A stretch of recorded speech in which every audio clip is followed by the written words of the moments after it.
I'm Scott Hensley with Piedmont Properties Corfac International out of Charlotte, North Carolina, and we've been members for the past 20 years.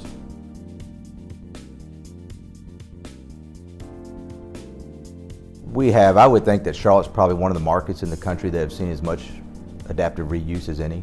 Charlotte was named one of the 5 markets that had the most adaptive reuse.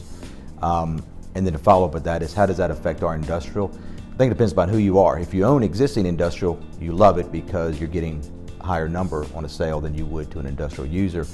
But for the user perspective, it's not good. And the reason I say that is, there are still a lot of industrial users that want to be close in to the city. Maybe it's we recently did a deal with a plumbing supply house, and they felt like their competitive advantage was to be close to the market where they're serving. Well, it got to a point where their properties was worth more adaptive reuse, so we sold it to a developer, and they struggled trying to stay close in and find an existing building. So we have a lot of clients that are struggling trying to find close in industrial buildings because a lot of them have been going through adaptive reuse.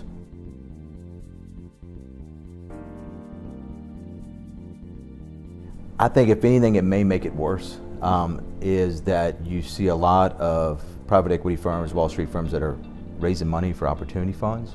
And the natural is that there are already a lot of these buildings are in these opportunity zones. So I think you're going to see more and more real estate deals chasing mediocre real estate deals because they're in an opportunity zone. So I think you'll see more and more pressure on maybe deals or properties that were on the bubble of making sense or not, and then all of a sudden you put, tax advantage dollars going in, and you may see some deals and some projects moving forward that probably shouldn't be. So if anything, I think it'll put more pressure on sellers and owners of those buildings to sell.